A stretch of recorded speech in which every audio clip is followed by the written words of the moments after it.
Do, do, do, do, do. It's Splash Pages and we're live.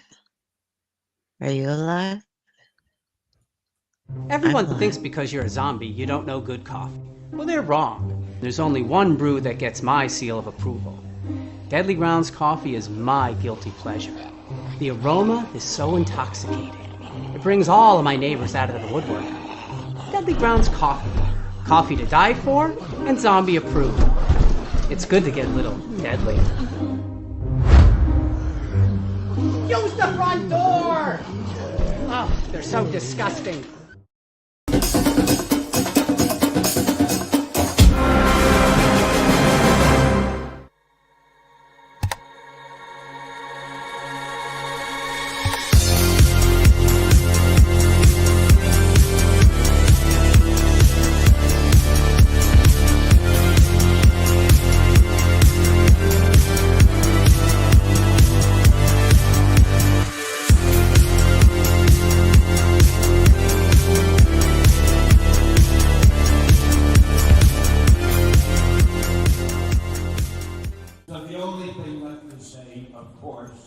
Is the one obvious thing.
Nope, I hit the wrong button. What the hell? God damn it, Leo. Okay, so I have to say, one, I crawled out of the box, and two, I asked Alf to eat the cat. So, No more beans for toes? no more. Well, we got Reilly for my Reilly for toe beans. So, All right, wait. Did it taste like a? Did he confirm if it did indeed taste like a bagel? You know, Alf did that. Remember? Yeah. You are a bagel. Bagel or beagle? It's definitely bagel, but it's not. It's a bagel and not a boggle. I learned that from watching Community. That's what you don't call it. That's a Maybe card. It's a Beetle Bailey Beagle Bagel. Stop it. Finish your intro, you weirdo. No. I was going to say that's actually a card game. I'll talk about it in a second. Anyway, my name's Leo. I'm the monkey behind the keyboard here. I have been gone the last couple weeks. Having some, my mom hasn't been doing too well, so it took some time off. So I thank the gang here for keeping the show running. It's greatly appreciated. But yeah, it's going to be a blast tonight. Going to have a lot of fun. And without further ado, Carrie. Hey, everybody. Leo, it is great to have you back. And guys, I've got some great crowdfunding things to share with you tonight. And this ridiculously heavy opening that we're going to be doing of the complete Harrow County that weighs enough to probably kill a man, I think, if I dropped it on their head. It's going to be awesome, though. So Ratatosker is going to help me with that. Yeah. So what you're saying is you're going to bring it to Terrificon to get signed, and then Drew's going to wake up with you holding that over his head. Why would she kill her? Why would she kill her roommate? That makes no sense. Why would she also kill the person who would be giving her a ride? That makes no sense. He's drunk already, people. Hey, everybody. It's Drew. Welcome. It's Splash Pages. It's Tuesday. And if you were looking for Nerdaholics Anonymous, it's the other door. So, and Town Dog, what's up? We have a lot planned for tonight, and it's December, or as I like to call it, the final countdown. Yeah, we're so Reilly should be joining us soon. Not my Reilly. I do have to say, you know, for celebrating for tonight, I did make a nice rum and coke. And since Megan's not here, I did freehand. Man. Whoa. Megan's not here. No. So the liquor will pour. Oh, you know what? I'm telling you. I didn't use a measuring thing. I just poured, and it was. I'm telling you, it was a couple glugs, glug. Okay, listen. Brad Tosker's joining you. Listen, Leo, we confirmed this. We said the squirrel was the drunk. Okay, not the cat, man. Okay. See, hold on. Wait. God damn it! I can never get directions right with this box. Squirrel. Okay, somehow trained to drink booze. Man is stressed at work, clearly needs a brownie. Difference. Am I right, Carrie? Would like to be drinking, but this sinus infection has been kicking my ass for over a month now, and I'm probably gonna have to go get a CT scan soon. Oh, by the way, if you ever need to go see an ENT, you're probably going to either be better or dead before you can get in to see one. I got my doctor's appointment after 2 rounds worth of antibiotics with a break in between and some steroids. They were like, okay, we're going to send you to see an ENT. And they called it in the day before Thanksgiving. And when I called them on Monday, they were like, we had between 200 to 300 referrals called in over the weekend. The earliest we can get you in is January 31st. That's modern medicine for you, kids. Yeah, so just in case, it's kind of like getting scoped. It's you got to call them a year in advance, you know, to see what's going on. But so, okay. Well, like I said, while we're was that me? Could you hear that? Yes, I 100% could hear that. So, while we're waiting for our guest to arrive, I guess, you know, there's a lot of parents that needed ink. Yeah. Should we do stuff in the meantime? Well, I mean, not that I don't enjoy talking to you guys, but damn. No, let's you know, I don't want us to interrupt the news, so we'll give them a little bit more time before we do the news. Are you sure there's not that much news? Well, there's actually no news. Yeah, there's actually no news. There's actually just variants. And correct me if I'm wrong, Carrie Cassunder. Mahalo.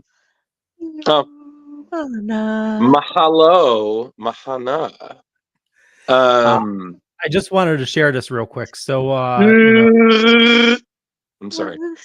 The editing software we use, they did a big update, so I can do some new stuff. So I've been working on the Art and Franco interview.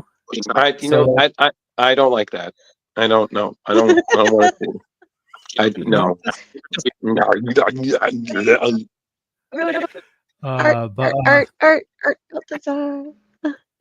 The beer head. Hello, everybody.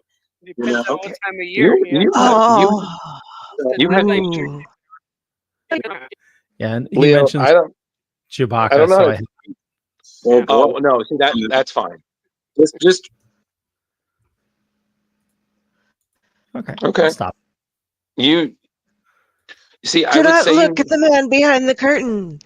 I would say you need hobbies, but you already have them. I would say you need therapy, and I'm fairly certain your job's insurance would cover that. But what I think is you need the motivation to do both. Yeah. And that's just, I can't teach you that. It's not going to happen. Ratatosker says you need more booze. That I do? That's what he has to say. Well, he thinks everybody does. Well, yeah. He's going to. Drink up. Well, the last time he was drinking, he stole someone's wallet. So, you know. honestly, like I said, I really don't think variant watch would take a long time. So do you want to just, you can just bang that out? Let's You know? crack it out then. Yeah, let's just crack it open. You ready?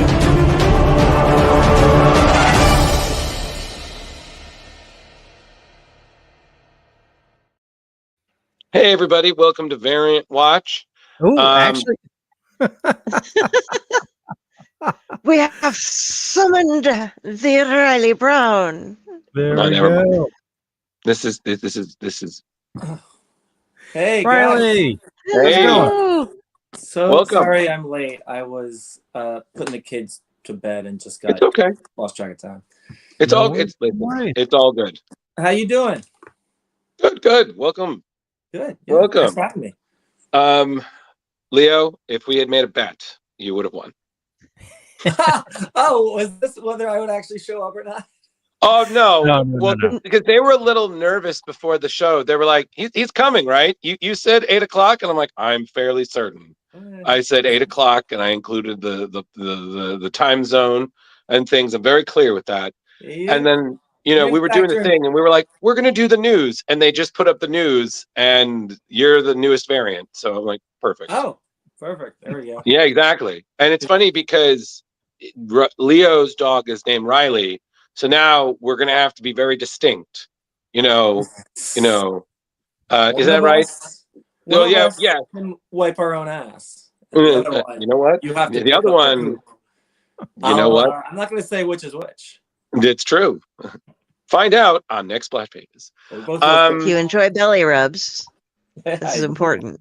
Yeah, the interrogation. So Reilly, thank you for joining us. We really appreciate it. Like I said, we did our best to read stuff that wasn't just Deadpool because we know you have range. Yes, that's right. You do. Deadpool to Cable and Deadpool to Slapstick and Deadpool. Yep. That's right. Yeah. Yep. And then there was some other stuff too. But so the one that we started with to read, we did read some Deadpool. I'm not gonna lie to you there, because again, your penchant for drawing Wade with the nose is legendary. So Thank you. Yes, Carrie and Leo. This is Riley's claim to fame, is that of all Deadpool artists, he makes sure to show that there's actually a face under Wade's mask instead of mask. It's like, there is a face. This is a nose. It has form. It bothers me when he doesn't have one. Like, I don't know how to draw him. Like it's just weird. Like the way some people draw it, it's like once he puts the mask on, it's just a straight down thing, and it's like, I'm uncomfortable playing so loosely with facial anatomy like that. Right. It's fine. You do good. There's a reason you're distinct. People remember you're Deadpool. So we did your collaboration with Christos Gage, the Batman Fortnite. Yes, that was a lot of fun. Oh my God. So Carrie has, because again, I've read this. I don't know if Leo did, but Carrie did not. Oh. So she knows Batman, but she's very little knowledge of Fortnite. And she was reading it, and she was like, wow, this is freaking great. And Good. Carrie, I don't want to paraphrase you while you being in the room, so go. Yeah, okay. Looking right here, we see the traditional Batman with the chin and the kind of straight mouth going on. And he's got a great chin. But that's like how we're used to seeing Batman. And in these issues, there's so many that, like the first entire issue, part of the other one, they can't speak for most of it. And so you were able to take characters that normally you just are used to seeing, like this dead, no emotion showing kind of character, and create through body language and the facial expressions all of this communication that they have with each other. And it was just wonderful. As Drew is saying, I don't understand Fortnite. This wouldn't have been something I would have picked to read on my own, but reading it, I was just like, oh my God, this is amazing. What you were able to convey with your drawings was just chef's kiss, sir, chef's kiss. Oh, thanks so much. That was a really fun project, and it's one of those things that as a freelancer, you hear about these horror stories that in comics, like, you know, Batman will team up with all sorts of different things. And you Right. hear about these crossovers with other, you know, like properties, other genres of entertainment that don't usually work in the comic book field. Mhm. And you hear horror stories about like the notes and approvals they have to get and how all the changes they have to do. And a lot of them in the end, like the story just be what I call like, it doesn't feel like a comic so much. I kind of call them like merchandise comics, where it's like kind of, it doesn't matter what the story is. It's just about, we have a comic where Batman fights, you know, Fortnite, and that's it. But on this one, we were working directly with Donald Mustard, who is the creator of Fortnite, and he's also apparently good friends with Jim Lee, and and he's a huge comic book fan. And Batman, I think, might be his favorite comic, or at least that's what he was saying to us, and I believe his enthusiasm.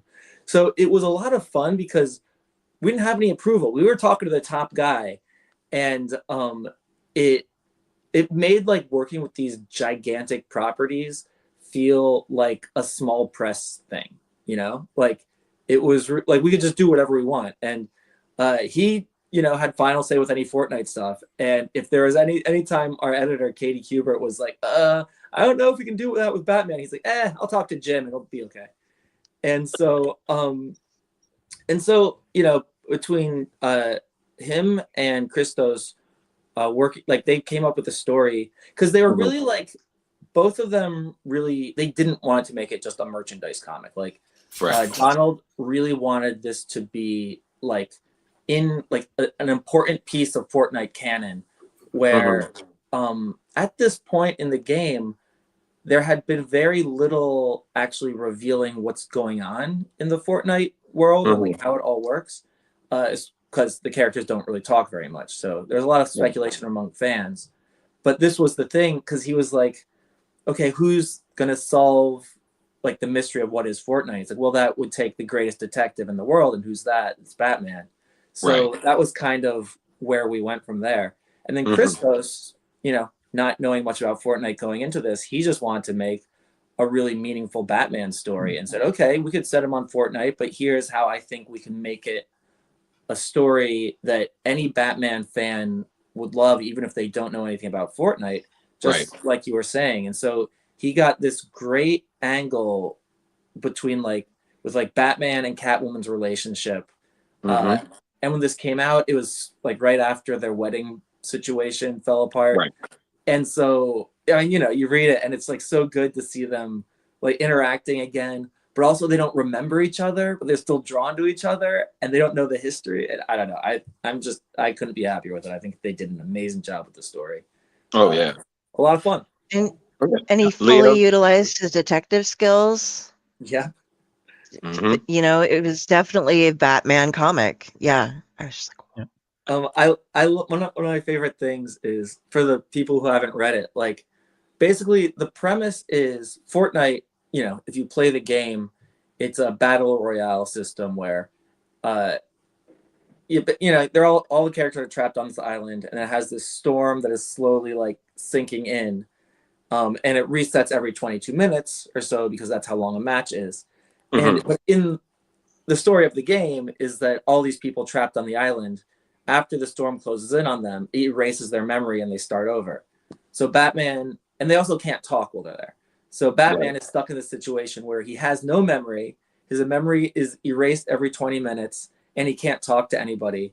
And some of my favorite things are that, like, you know, for some reason, he still kind of cobbles together a bat cave and he still does all these like Batman-esque things. It's kind of like, yeah, it doesn't matter where you drop Bruce. He's going to dress like a bat. He's going to have crazy gadgets and he's going to, you know, have a weird secluded cave all by himself. And that's just who he is. Perfect. I do have to say, you know, this, you know, talking about this book now, it totally proves that nobody on the team here listens to me. Let me guess, you recommended it and they said, oh hell, Fortnite, that's for kids. Exactly. Well, I did not. Whoa. Hold on. I was talking this book up when it first came out. Okay, hold on. and hold on, let's time out, okay? First things first. I listen to you, but very often it has something to do with Star Trek. So a lot of the times I'm like, okay, Leo, You sure. tune me out. I get it. I Only the didn't odd know. numbered movies. No, Only the odd numbered movies. yeah, exactly. Only the odd ones. So I read this and I was like, because I was like, Carrie, I have no idea what the fuck Fortnite is. It's fine. So I'm reading it and I was like, okay, interesting. You know, seeing Harley Quinn floss. I never thought I'd see that. Fine. I can only imagine that. But for me, the again, the whole having known that Christos Gage, who worked a lot with Dan Slott and Superior Spider-Man, he's done a lot of stuff with DC. He did a Justice League Unlimited in the Batman universe that was fantastic. So I'm aware of his work. But for me, what the part I loved, and Carrie brought this up too when she's talking, is just Batman versus Snake Eyes was such a great fight, and especially at the one point they're like, we're too evenly matched, and they just literally talk it out. Yeah, well, except for they don't. Well, because he can't talk, but he knows sign language, which is brilliant. Well, it was brilliant because literally you have the one person who most likely would be a perfect combatant for Batman being like, no, we're cool, we're good. We're cool, we're good. I'm gonna go back now, but thanks. They even do like exhibition, like everybody stops fighting to watch. You know, but I have to say I'm not a Fortnite fan. Well, I don't play Fortnite. I can't say if I'm a fan or not. I'm a gamer, but I don't do online games. But I'm a huge Batman fan. So when I saw this on the shelf at my LCS, you know, I thought, you know, it's going to be a big sales pitch for Fortnite. But I'll give it a chance, you know, and it came with this card for a skin, but you know, I don't play. So, but then after I bought it, I hear it's like people are buying it off the shelves, you know, to get the skins and stuff. But I read the story and you're all right. Like just the story just hooks you in, you know, especially, you know, the relationship between Bat and Cat, like, you know, it permeates, you know, everything, you know, it's, it was just simply amazing. And I remember telling these guys about it. Like, you have to read it. You have to read it. And we listened. I wasn't part of the show back then. That's you weren't. my excuse. You get a pass. You caught well, hey, you know what? It took you guys 4 years, but you finally checked it out, and it holds up, I think. It totally does. It did. I was going to say, Reilly, like, talking about that, like seeing that the sales spike and surge for this, you know, how was that, you know, being, you know, working on the book? That was crazy. Like when this first came out, I've never been on a book that sold like that. I mean, there are very few books that sell like this one did. And it was like, it was so weird. Well, because part of it was that Donald Mustard, being such a big Fortnite or a big comics fan, he was like, we want to do it right. Like we want to do the crossover tie-in thing, but do the thing that nobody else does, where, you know, we're actually, you know, like we're going to have codes in there that get you free content for the games, because why would you not do that? It just makes perfect sense. Right. And you know, make it a good story, make it relevant for both the comics reader, like the Batman fans and the Fortnite fans, and do all this. And you know, advertise it in the game, online, do all of this stuff. Like, you know, they never do. And guess what? They do all the obvious stuff, and it worked just like you hoped it would. Right. And so it was just, you know, and it took off like crazy. But I think a lot of retailers, because, you know, comic book retailers, they know, like, they have their one weird perspective on the world through the comics they order, and they don't necessarily appreciate how popular Fortnite was going to be. And so they were not prepared for how hot this book was. And I had like retailers who were mad at me that they were selling out too fast. And I was like, I don't understand, you know, what your problem is, dude. Like, I told you it was going to be good. I mean, I guess, you know, like, so, you know, if you sold out, just reorder. They're putting it up for reorder. We went through like 6 printings or something of the first issue. And so, you know, it was, they wanted to make it available. They weren't like, you know, gonna run out or anything. They were like, if people want it, give it to them. And then, you know, and a lot of people were like, yeah, but it's not the right kind of fan. Like, these aren't comic book readers. These are like kids that like play video games. And I'm like, dude, this is who we want. They're new customers. Bring them into the store, you know, get your Halo comic and your, you know, Pokemon comics and Legend of Zelda up there so that they see that you have more stuff that they might like. And, you know, I did a bunch of signings those, you know, few months where this was coming out. And I saw some retailers totally got it. They knew exactly what to do. I saw one guy like in a single day sign up something like 30 or 40 brand new pull box subscriptions at his store. That's awesome. And then, you know, other guys didn't know what they were doing. I can't say that. They just didn't. They were caught somewhat by surprise by the popularity of it. And so I can't say they didn't know what they were doing. But, yeah, like I'd show up and they say, dude, I don't know what I'm going to do. I've already sold out. And we haven't even opened the store yet. And I'm like, I don't even know how that happens. I'm like, well, I guess I'll sign whatever else you got. You know, I've got posters here and prints. I could sign the, you know, like whatever. We figured it out. But it was really an interesting, wild, crazy experience. Oh, absolutely. Got people driving a secret van to drop them off in the back alley to fill the shelves real quick. Well, no, but my regular local comic store, like, you know, people were like trying to get copies of it. I ordered a lot for myself just because, yeah, I kind of had a feeling it was going to be under ordered, and I was just like, oh, it's a cool Batman book that I can sell at conventions, and I bet not many people will buy it when it first comes out. And so I ordered a whole lot. And so, like, you know, I had already done a signing there, so I wasn't, you know, I just kind of like walked in to pick up my books, and the dude's like, man, all these people here are looking for the new issue, and you're walking out with like 3 full boxes of and I was like, yeah, you know, plan ahead, dude. Yeah, man. Go you. Yeah. Well, so the big question is, well, do you unbag them to sign them? That I mean, you have to, right? I'm not gonna sign the plastic. That doesn't really work. But I thought about that, and I was like, I don't know, like, if I'm going to, you know, sell them online or something. Like, I don't, or like, you know, like offer to sign them for people and send it to them. I don't really want to like I don't know if they want me to open it. Like, I don't know what they want to do. If I'm meeting someone at a convention, then they've opened it themselves or whatever, and like that's fine. But it's like, I don't want to sell, like, I can't say it's mint condition if I've opened it. I don't know. So it was weird.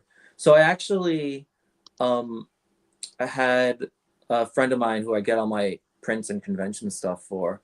I had him make some comic book sized prints that I could, you know, put in like a plastic sleeve and backing board, and then like have a print that I could sign that was like a picture of Batman and stuff. And there was like a, you know, little spot there for me to draw a quick little doodle and sign an autograph. So I figured it out, and, you know, it's not on the comic, but they got the autograph and they, you know, whatever.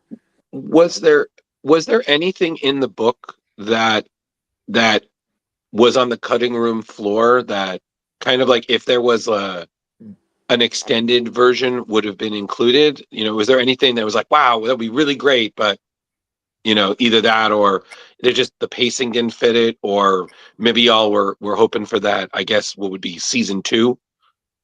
Oh, well, I mean, I don't know the behind the scenes stuff. We were like, it kind of ends with like on a bit of a cliffhanger. And I mean, at one point we were talking about doing a sequel of some sort with maybe some different, I mean, I don't know how much to say, but it's been a few years now and I haven't heard anything. So yeah, it would kind of expand a little bit more into more DC Universe characters. Okay. But I drew an ad for it and everything, and it hasn't happened. I don't know if it will at this point. So hopefully, fingers crossed, they call me up again, because I had a great time doing it, and I'd love to, you know, draw those characters again. But we'll see.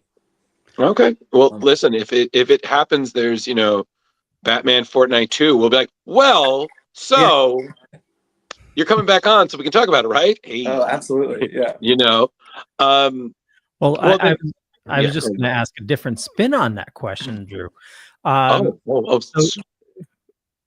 So, not being a Fortnite fan, was there any characters that you were told, "Hey, this person needs to be like in the background," or, something like you mentioned, you're not into Fortnite either, so you wouldn't know like who to like popular characters are.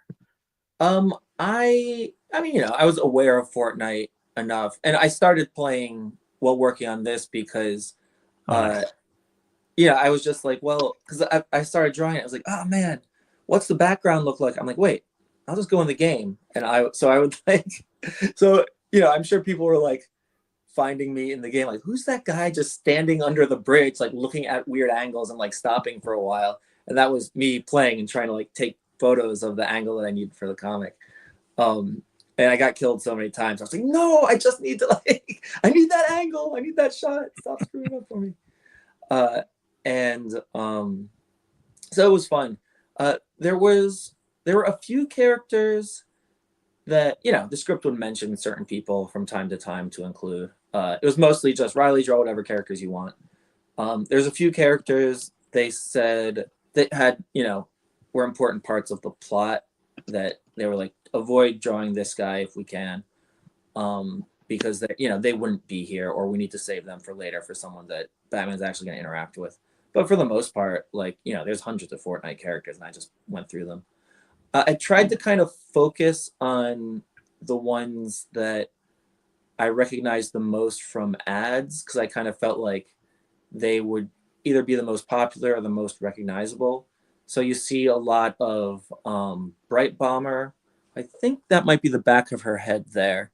She's the red-haired one there. Bright Bomber, Cuddle Team Leader. At the time, Meowscles was new, and so he was in a lot of ads. Rex, who's the guy who dresses like a T-Rex, I just thought he was hilarious. And he was my cousin's favorite character, so I made sure to get him in there. And so there's a few guys that I wanted to make sure were like kind of like a focus, sort of, so it wasn't completely random. Okay. The fish was weird. Which fish? There's a few fish. Fish sticks. Oh, I fish think. stick. Yeah, poor fish stick. I was like, I'm like, what the? Oh my god, what's going on? Again, no Fortnite experience whatsoever, other than it is a role playing or a fighting game. I quit with Mortal Kombat 2. That was like the last game that I played arcade. Mortal Kombat so 2, back in the 90s. Yeah. I know. Me too. Street Fighter is my favorite game. I don't know if you'd see behind me. I've got an X-Men versus Street Fighter arcade machine. Where is it? Oh yeah, totally. See it right there. Yeah, man. That's where you go hang out at your house. That's right. Yeah. Listen, I've knew quite a few adults who had those arcade games in their bedroom, and I was like, listen, it's your money. It's your money, your space. You do what you got to do. Yeah. I love it. They'll never get old. Bring those kids up right. They got to know where the quarter goes and sit there and wait in line. Yep. Gotta get that high score, man. I've been trying to convince my wife that we need a arcade machine for the. I am again. We've met your wife. She's lovely, and I can speak for Megan. I can tell you, no, honey. No. Make one of those. Are they memes? You need it. I know. Well, Reilly, you're not helping. I'm doing this especially so just having that there every time I walk into my studio to see it. It makes me so happy, dude. It used to be hard to find like an arcade that had the right machine, and so now it's like there. I have in my house whenever I want to play. I don't have to wait my turn. I don't have to spend any quarters. This takes a break. Now, to be totally geeky, did you mod it so you can play other systems? No, this is just one of the one-up arcade things. That I believe you can mod those. Oh, and do what? what put more games on it or something? Yeah. Or? I don't know if you install on the internal system or if you do like a Raspberry Pi or something, but you can actually sorry, Drew. No, it's not that. No, I'm concerned because if this doesn't work, he's gonna remember that, and then he's gonna be like, "Oh, hey, that mod didn't work. I'm not coming back on your show." I'm not gonna mod it. So no. But people do to mod them so that you can play other emulators, so you can play other systems. And MAME, which is an arcade emulator, put more games on it. Yeah. A friend of mine. You can spend days upon days losing at Dragon's Lair and Ghosts and Goblins just over and over in the comfort of your own home. Yeah. You're both insane. And I say this having enjoyed my time in the arcade. Okay. Having gone to a birthday party back in the day that was at an arcade, which is something some children will never understand. Oh yeah, you go to birthdays at the roller rink with the arcade there. Yeah, dude, that's still big. I mean, they have like, at least for my kid, he's in 3rd grade. Like, half the kids have their birthday at the Funplex or Monster Mini Golf or something. It's like they still got arcade, man. They'll have some old games from the 80s and 90s there too, every now and then. But it's a lot of games with like 3. Oh man, I don't know. Arcade technology is still pretty dope. Oh yeah. But I believe it's now called retro. So they're like, wow, you had to put in quarters. That's so hip. I'm like, oh god, someone just cut me and count the rings. So switching gears from Batman Fortnite, we also read kind of dipping into the Deadpool. We also read Dracula's Gauntlet. Oh yeah. So your work with Brian Posen and Jerry Dugan. Again, Posehn. I don't care. I never get it right. And I've met the man, okay? If you wanted people to say it the right way, he'd spell it the right way. That's what I say to him. There you go. So that was in the middle of their extremely great and well-received Deadpool run. So you're doing the story where you're basically introducing who would be Deadpool's wife.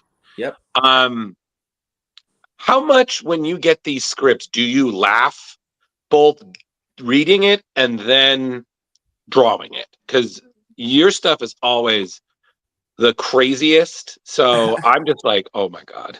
Thanks. Like, so this one was I worked much more with like Jerry than with Brian. Brian wasn't all that involved with this particular project. Or at least, I mean, maybe, him and Jerry are buddies, and I'm sure they would meet up to have general Deadpool meetings all the time. But this was mostly a me and Jerry thing. And actually, like, the scripts for this one were like, it was essentially the solicitation text that you get when you order a comic book. Like, that was kind of bare bones, because this originally it came out digitally on Comixology, right? And I see in the video you're going through like the slideshow aspect of it.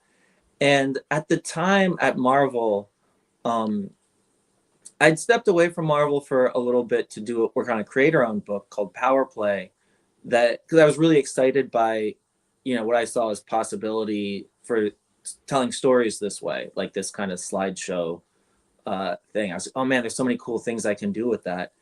And so I, worked on a creator-owned comic that way. And then I showed it to Marvel when they made a deal with Comixology and started I was like, listen, guys, I know you just put up all your old comics on here, but if we do something new for this, let me show you what I can do. And so I did one of the, they had X-Men versus Avengers series that was like this, was original stuff made for Comixology.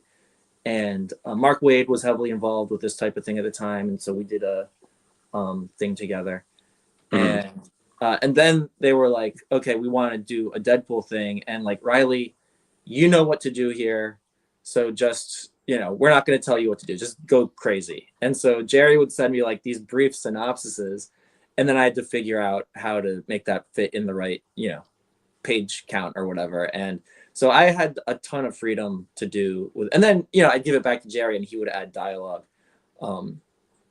And so there wasn't that much script for me to laugh at to begin with. Although some of it, like he had some goofy things in there. Like I remember Bob in MODOK's chair was brilliant. That was totally Jerry's. That cracked me up. And a few things like that. And it was always so funny because I've actually seen somebody cosplay Shikla, and she had a bug, and it was awesome. That's awesome. Oh my God! I don't know if I've seen someone with bug. Bug was a funny one. Like when I'm working on comics, I love to throw little curveballs in there, like that things that aren't in the script that the writer's gonna have to deal with at some point. And Bug was never mentioned in the script at all. I just was like, I just kind of doodled them in my sketchbook when I was designing Shikla and said, oh yeah, she needs a pet. This will be awesome. And so I put him in there. And then I think it was a few chapters before Jerry even acknowledged that he existed. Nice. Well, I think the scene that killed it for me was, I think it was, they were fighting and then Bug was on like a Roomba. Yeah. It just goes by. And then just I think Deadpool's fighting somebody and he's like, well, there's something you don't see every day. And I'm just like, I can't. Yeah. We just can't deal with it. That was fun. Yeah. Oh no. And that in every Ghostbuster reference Jerry always does kills me being a fan. Yeah, I think the best was he has that line where he's like, you see, this is what happens when you guys shut down the New York branch of Ghostbusters. And I'm like, I'm done. Yeah. As a Ghostbuster, I'm done. Thank you. But so a friend of mine in the cosplay scene, she had done Shikla for I think it was Terrific Con in awesome. 2016. And Jerry, no, it wasn't Jerry. Brian was there because he was doing a comedy show, but he was doing a signing, and I was like, oh my God, you've gotta calm down. I think Jerry and Brian might have both been there. I know it was one of the things I saw and I was like, yo, two of the creators of the character are down there. You gotta see it. Yeah, and they absolutely, they fucking loved it. And she took photos with them. It was super cool. And I was like, she was like, thank you. And I'm like, I just felt like you were the character. You might as well. You're welcome. But so that's my Leo. Carrie, what do you got? When I started reading this, I was so lost because I wasn't reading it fast enough, and I was like, did I get a bunk copy? I keep seeing these pages over it, and they just keep showing the same thing. And then I got how it was laid out so that it's showing, as it goes, the way you storyboarded it. You mean reading it like the digital format with this? Yeah. So there was a page and then it was like the next page. But then being able to see it the right way, I was just like, oh my God, this is brilliant. So I'd read it and then kind of scroll fast so you could see the motion of everything going. And that that had to take so much. I would have been lost trying to come up with filling everything in, but all the little tiny things that are changed and stuff is just so much fun. It was fun. It was a lot to coordinate with the inker and colorist and stuff because, like you said, there's a lot of little things. It's oh wait, pay attention to this shape because it's going to be this in the same place and it's supposed to look like this panel moves a little bit. So to make sure you color everything properly and everything. And some of the original art is just kind of lots of little okay, here's an extra hand I need over here to, because I draw everything with pencil and paper, so it's all all drawn somewhere. So it took a lot of coordinating and stuff, but in the end we got it done and it was a lot of fun. And super great reception. Obviously Shikla really took off for a while there. Yeah, I know. Yeah, it was a lot of fun. Leah, what do you think? Yeah, this is the first time I've seen a digital comic laid out like this. I normally I love physical copies, but it was just a lot of fun, how everything was laid out. I want to see more comics like this. It's especially with, I know Marvel's trying to push more people digitally. Um, with what they were doing with X-Men over the summer. I don't know if you heard that, where the last page was on the digital version. Oh yeah, I heard that, and it really got people upset. But Yeah. also, nothing really happened on the last page. Like, I remember Yeah. checking that out. It was just like either like kind of like a next issue thing, or like a splash page, or with just random characters. I don't know. Yeah. They didn't seem to really understand what they were supposed to do with it, honestly. I mean, I know variant covers are all the rage now, but I could see, if they want people to read more, digital, have like a print version, but maybe like a more expensive print version that has like, the code to a digital version that's like, Man, laid out. don't even give me ideas, because I like just thinking about it. I'm like, oh wait, this would be so cool to do. Oh, you could also do that. Oh, wait a minute. Like, you could really have fun with that. If you had an editor who was willing to fully embrace it. And that's one of the things with Dracula's Gauntlet. Our editor, Jordan White, was awesome. Like, Jordan, one thing you got to know, to any upcoming creators who are listening out there, if you ever work with Jordan White, he will let you get away with anything. That guy has no rules. And he'll go to bat for you too, if like, it's something that, people are like, if there's some pushback. Like, he really did right by us on that. And it was great. And yeah, it was, I don't know what their digital issues are right now. Like, for a time, like, I was doing a bunch of comics like this for Marvel, and some of them, I like. If you like this one, I did one with Fabian Nicieza called Split Second, Deadpool Split Second. Yeah. Deadpool and Cable. That one was a lot of fun too. I did one with, I just, there was a bunch I just did layouts for, because like after my son was born, I didn't really have time to do like full on like monthly comics, but I needed to work. So they were like, hey, we love how you're doing these digital comics. Can you just do layouts, and then we'll have other artists like finish them? So I did one called Deadpool Too Soon that Todd Knock finished the art for, and that one was a lot of fun. Todd is so good. And I did a bunch of others. I did a Daredevil Punisher one. I did a Ant-Man thing. I feel like I'm forgetting something, but You said you worked on one with Mark Waid as well. yes, it was. Oh, well, wait. Thinking back, he might not have been the writer for this particular chapter, but he was. It was an X-Men versus Avengers. It was during that whole big X-Men versus Avengers event. They had some like little side chapters that were, kind of promoting the digital app, which was new at that point. And my story was kind of like, it was Iron Man, I think, kind of running scenarios to come up with a plan with how to defeat Cyclops, who at that point had the Phoenix power. And so it's kind of like, it shows like him fighting Iron Man and fighting Thor and fighting Wolverine, and just, how Cyclops destroys all of them as they can't like come up with a plan to beat him. So there you go. Nice. Well, it was fun. Well, speaking of, because like I said, I'm aware of your work on like Deadpool and Cable, you know, and like I said, drawing Deadpool at different points. I mean, Deadpool and Cable was like early 2000s. Yep.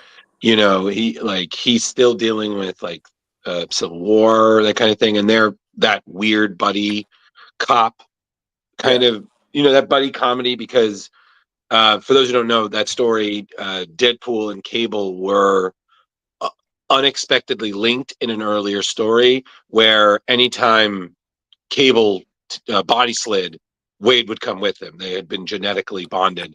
So you have that. So again, and believe that, you're working with Fabian or similar people to that, because Fabian is a very distinct style. So you're working at Wade at different times, like, so it's almost like you're helping contribute to the evolution. So, like, working with Deadpool and kind of being someone who's linked to the character, how has that been? Like, what was, what, any fun stories there? I mean, it's fun. I really love the character. Like, it's I my favorite part about Deadpool, and not a lot, there aren't that many characters that really can achieve this, but I love that he's got the humor aspect, which everyone loves, but he also has like kind of the badass, the badass aspect of it, but the like there's a tragedy there too, right? Where he's like, has cancer and he's dying all the time, but he's forced to stay alive and stuff like that. And I really I love that type of thing. I love to do action stuff and humor stuff at the same time, and I think I do that really well. Where some artists kind of are more one side or the other, like they're super goofy or they're just action oriented. But I think I really click with Deadpool because I do. It's just kind of second nature for me to like weave the two together and try to like, get the right body language to like have the right level of humor without going too far, or go big when I need to go big, know when to keep it tight.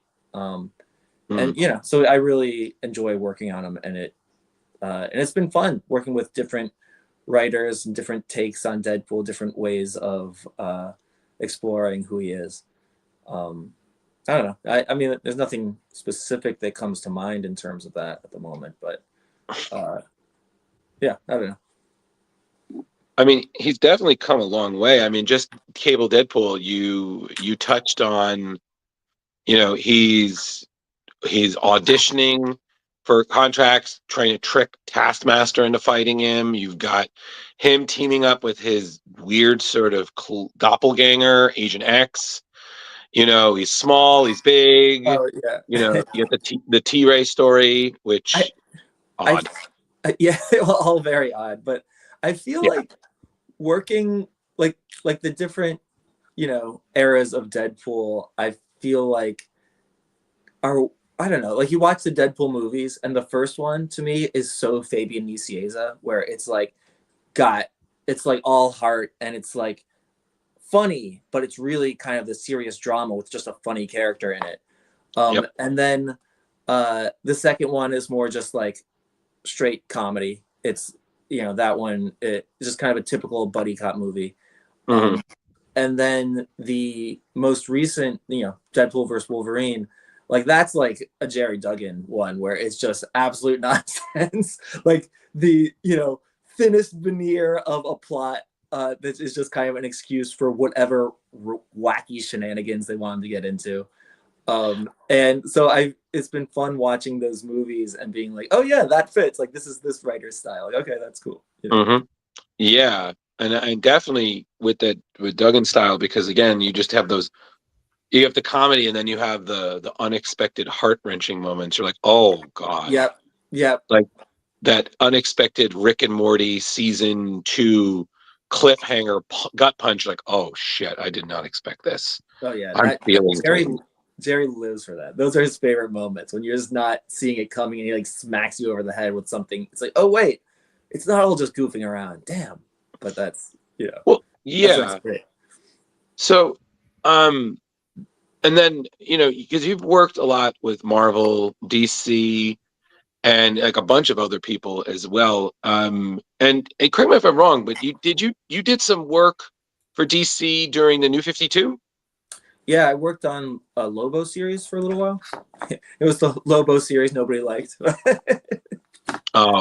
That was like him younger, right? And something like they de-aged him.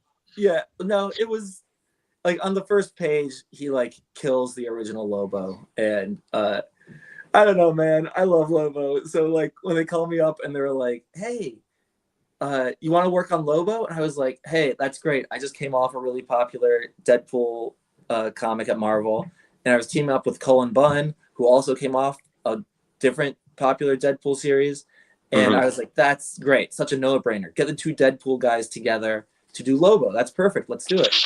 And then they like give me the character design. I'm like, who's this? And I say, that's Lobo.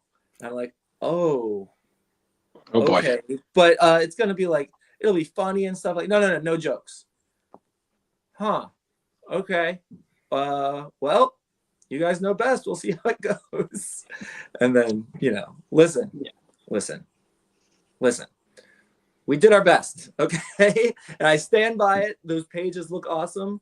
The story actually was really good if we just got to use the original Lobo in some respect, in any way. I kept coming up with ideas. I pitched them like, maybe like it's just the original Lobo's head is like chasing him down to get revenge through the whole time. Like, it's, like people, they'd eat that up. Like, no. It's all the new guy where we kind of want to put the past guy behind us. And oh, geez. Okay. So anyway, I did that. And then DC didn't call me up again for another few years. It wasn't my fault. No, you did good, man. Yeah. It's all, listen, like you said, the pages look great. Yeah. So. I don't know, Leo, Carrie, do you have? Well, I was going to ask, is there a character you have not worked on that you would love to? Oh, I mean, there's so many. I've been trying to cozy up to Jim Zub lately to try to get a piece of that Conan the Barbarian action. He's been doing so well. Listen, if you want, we can put in a good word for you. I think we're having him on next year. So, we could just be like, who would be really good fit for the next crossover event? Reilly Brown, check that out, And I'm actually, as we speak on my desk here, I'm working on a project that is one of those, like, I've always, like, literally my whole life, I've wanted to, like, growing up, I was a huge He-Man fan as a kid. And so right now I'm working on some mini comics that come with the He-Man action figures. Nice. And like, to me, those are the first comics I ever read. And I'm flipping through like the original comics from the 80s. And I'm like, oh dude, this is like what I think drawing should look like. This is how I expect dragons to look like in my mind. Yeah, those were pretty badass. Yeah, so to be able to actually work on He-Man in that mini comic format is awesome. Like I love that right now. So cool. So, but anyway, we're talking about fur underwear. Tell Jim Zub, when you'd speak to him. Got you. I draw some burly men with their fur undies, and I'm happy. Yeah. We got you. Don't worry. Got you. There's so many others. Like I drew Superman a little bit as a guest star in the Lobo series, and I've drawn the Teen Titans a little bit. But like those are characters I'd love to do more of. Right. It's just so much fun, and I feel like I didn't. It's like one issue or one short story. That's not enough to really scratch that itch. I really want to do something meaningful with them. And Marvel, X-Men, are like, that was like some of my favorite things as kids. I'd love to contribute to that a little bit. And I've drawn all the characters at some point as like guest stars in various Deadpool books, but I really want to do like a storyline with them. So anyway, we'll see. Cool. Nice. Good. Well, we wish you the best there. Go, Carrie. I saw that on your website you do some drawings with your son, I believe. Yes, and Thunder Guardian. Like you work together. When we had, it was Mike Troy, wasn't it, whose artwork had his kid put a sticker on the like original artwork that he had for Watchmen, wasn't it? I think. Yeah. That's awesome. Like, fortunately, I think there was a frame over it, but he was just like, yeah, that happened. But I mean, he had original artwork. So do your kids do they know not to touch things, or do you have to like lock stuff up so they don't come in and just start like coloring in dad's work? All of the above. They know better, but they, I still have to lock stuff up. There's only one time, when they're really little, they don't know what's going on. But there was one time where my daughter Carla and I walk into the studio and was like, what are you doing? And she's like coloring in the the page. You know, she's like, "Oh, I wanted to help," and it's like, luckily, yeah, it was just pencil, so it wasn't too much to fix. But yeah, I left a little bit there just because I thought it was cute. It's like, okay, she actually did draw some of these lines, but yeah, they you can't always trust them. Fair enough. Working on Thunder Guardian, that is like one of the reasons I wanted to do that is just because, well, first of all, my son kept coming home from kindergarten with these like cool drawings, and I'd ask him about them, and he'd tell me these stories they'd come up with, and I was like, dude, this is better than any script I'm getting from Marvel or DC. I want to draw this storyline. So that's partially what it is. But then also, like, you know, anyone who has kids know parenting is a full-time job. It's like it takes up so much of your life. But also being a comic artist is not, it's much more than 9 to 5. So I really needed some point for the two things to overlap. And I was like, well, let's do that comic strip. Let me, you know, all these characters you're coming up with, let me do a story with them. And so that's been a lot of fun. And it's a great way to, you know, if I have a local comic convention, Will can come down and sit down next to me and sign autographs and stuff like that. We did a signing at the local comic store when the first one came out. Because just, you know, for people who don't know. So I do this comic strip called Thunder Guardian with my son, Will. And it's published in a newspaper called A Kid and a Comic, which is like, you can subscribe to it. They just send it right to your house. And it's a newspaper, but the whole thing is comics pages. And there's some really good comics creators on there too. So that's what we're working on. And when the first issue came out, we did a signing at the local comic store. And some of his friends from school came out and he was like signing autographs and stuff. And so it was really cool to be able to do that with him. And then the other thing is kids just have such insane and awesome imaginations that I was like, I need to capture this somehow. Because as you grow, you forget how awesome your ideas used to be. And like, you know, kind of trying to capture their understanding of the world and stuff is just fantastic. So being able to have that and like, you know, make use of it is just so much fun. Nice. You gotta drag him around to conventions and have him do commissions, man. Yeah, that's dude. Like earning his pocket money. Yeah. You know. Yeah. It's so funny because when you're describing that, like I thought one of what I know of Axe Cop, which I believe it's by two brothers. Yes. And the younger one gets the ideas, and then the older one makes it tangible and draws it.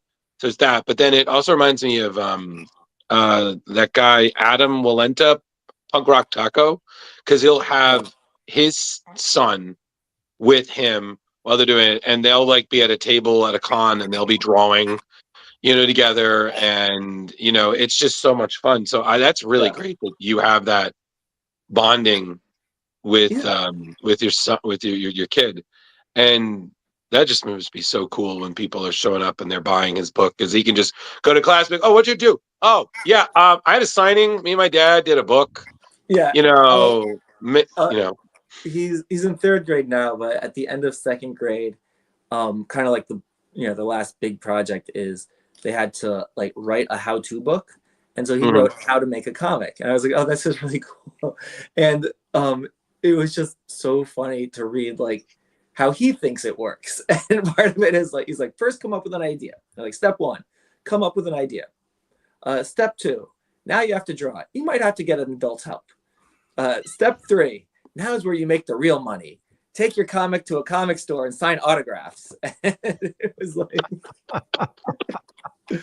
oh, it's the only how to make a comic book where it says now is where you make the real money. Like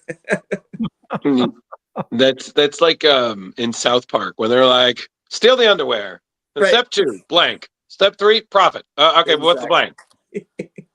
Yeah, the blank is your parents do it for you. That's what it is. Knew it. Yeah, guys, we figured it out. No, that's super cool, man. So I have to ask. I mean, you've been drawing like I want to say it's been like a decade or two now. Yeah, almost 20 years. I can't believe that. Yeah, you know, my first professional work was the Marvel Holiday Special 2005. So Next year will be my 20th year in the comics industry. Wow. That's Your awesome. career is almost old enough to drink. I know. That's right. You know, so definitely should, that. Which holiday special was that? I mean, but the Christmas holidays. No. They don't do But they don't do like a Labor Day holiday special. They do a Christmas holiday special. no. Because I know Marvel's done a lot of Christmas issues and stuff. Was that one involving Ultron thinking he's Santa?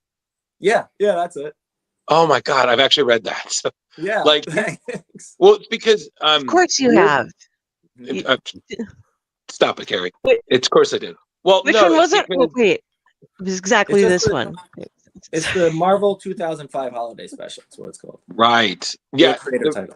Well, the reason I ask is because we do a holiday live read where we adapt comics that we then voice the characters. And it's kind of like it's our cheap way of doing a live comic or one of those audiobooks. But it's us. And Awesome. we expanded to do, so I'm like pouring through like Marvel Christmas issues, and that was one of them I was looked at, and I was just like, what about this one? Ultron thinks it's Santa, and I was like, it's Reilly Brown, the artist Crisp, and I was like, maybe. Oh, this year I think you got to do it, man. Oh no, this year we're definitely, well, we're adapting a bunch, but the one we adapted was a Lobel Burn story where Doom masquerades as Santa. So and the best part is it's all in rhyme.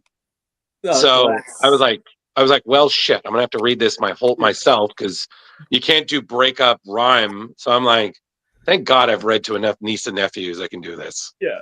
Now, But Drew, you said they suck. what? You said the ones we do suck. No, I did not. I did not say. Harry, did you hear that? I did not say anything of the. No. Anyway, now that he's gone. Oh, hey, you can suck on this.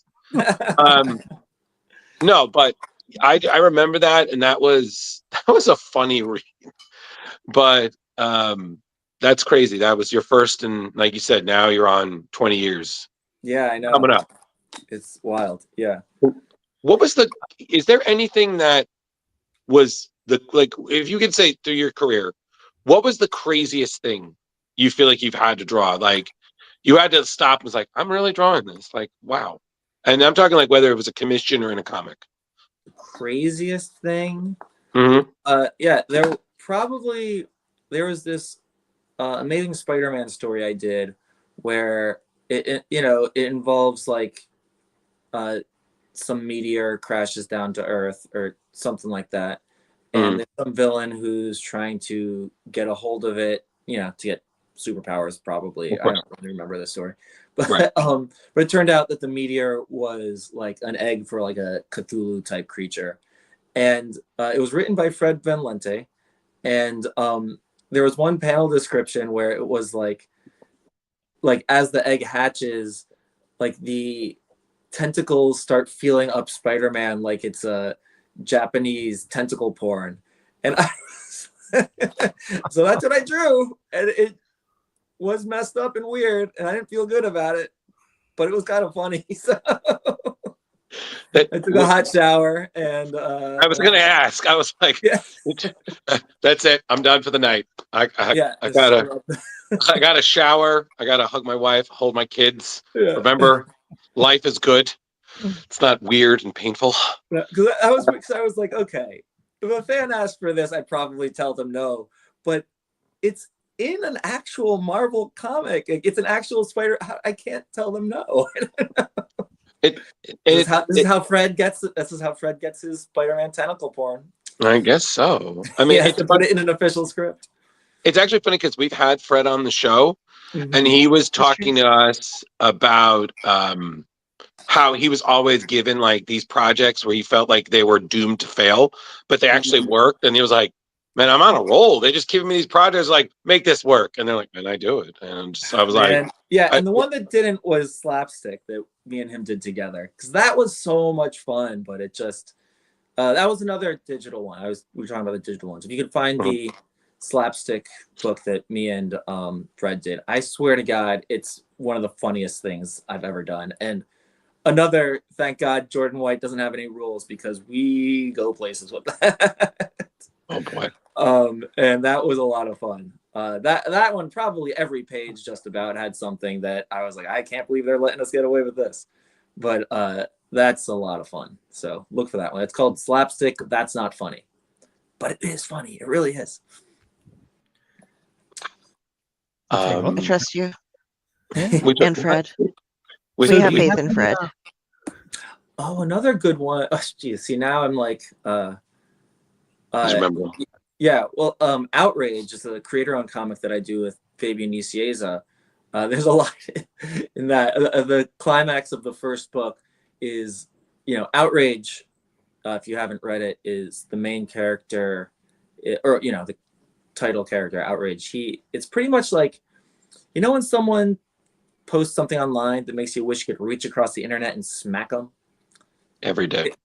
It's about a guy that can do that. And so in the end, he actually defeats the bad guy by smashing a dick pic on his head. And I was like, that.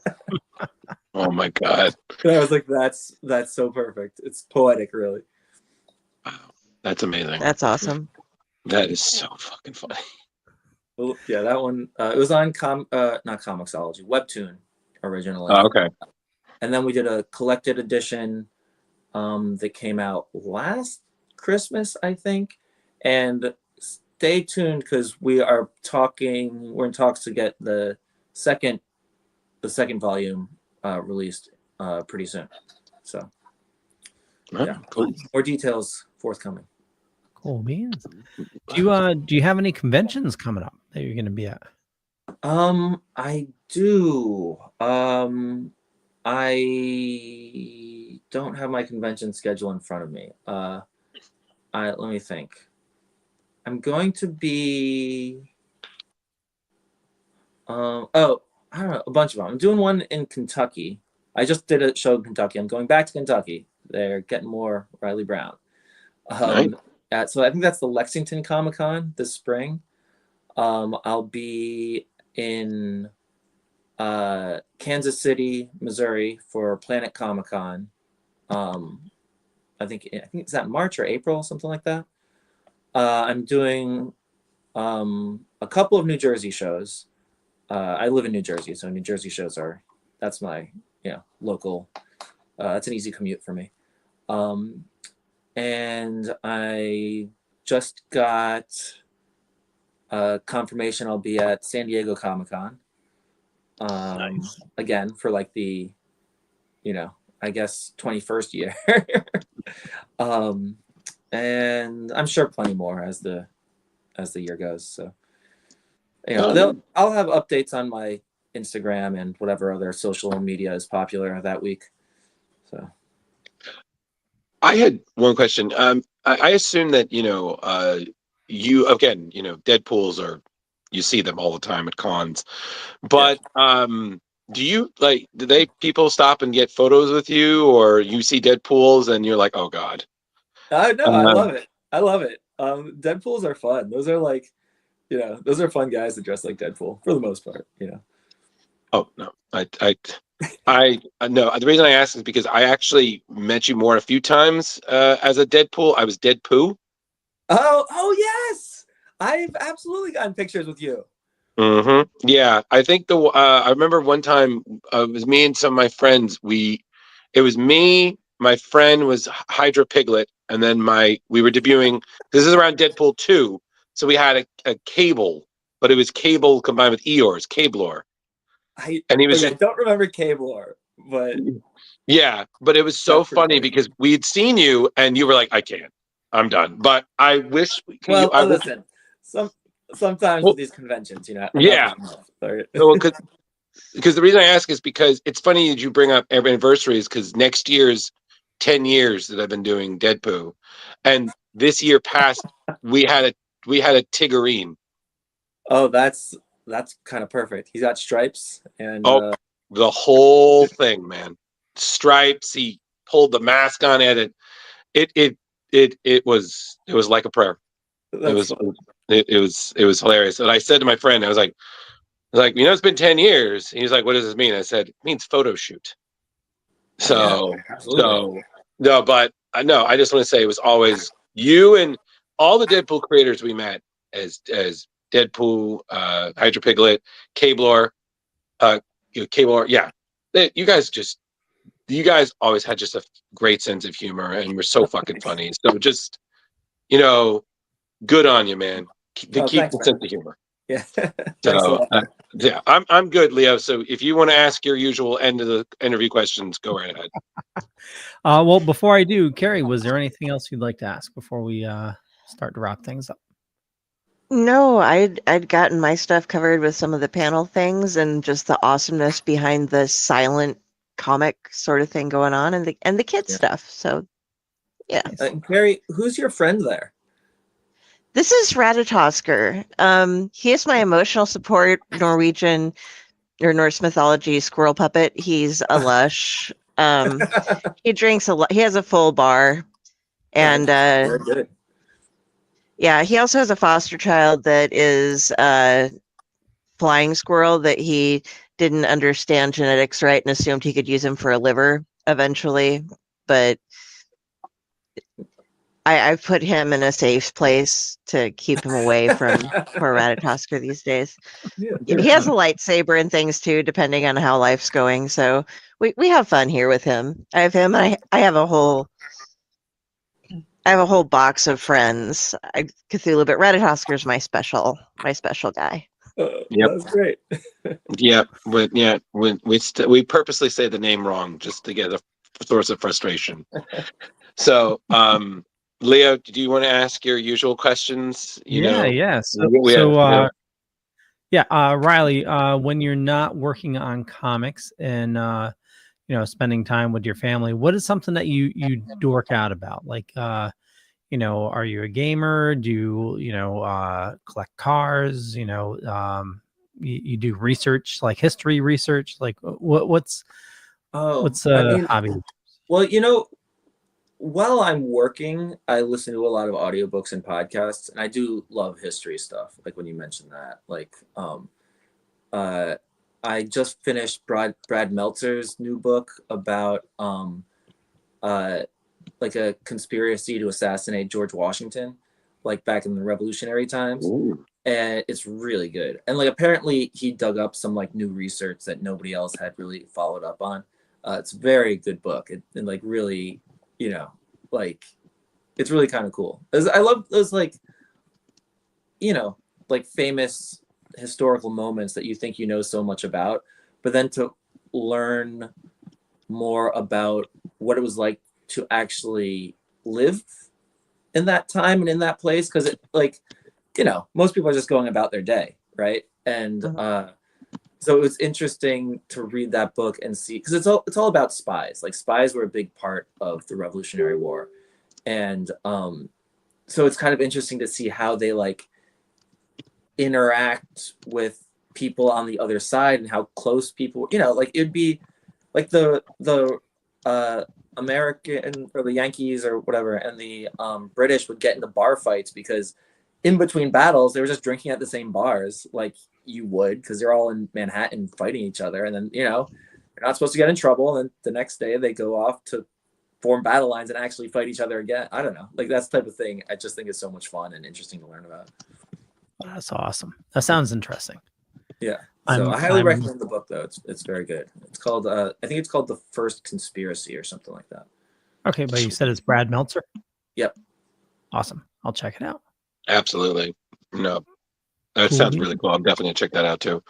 I can tell your enthusiasm. Oh yes, history stuff. We are history people. No, we all are actually. All of us. I literally have a degree in history, so that's I'm like, cool, ready. Let's add to the pile. Nice. We aren't placating you. We're like, yes, please. I was commenting on the enthusiasm in his voice.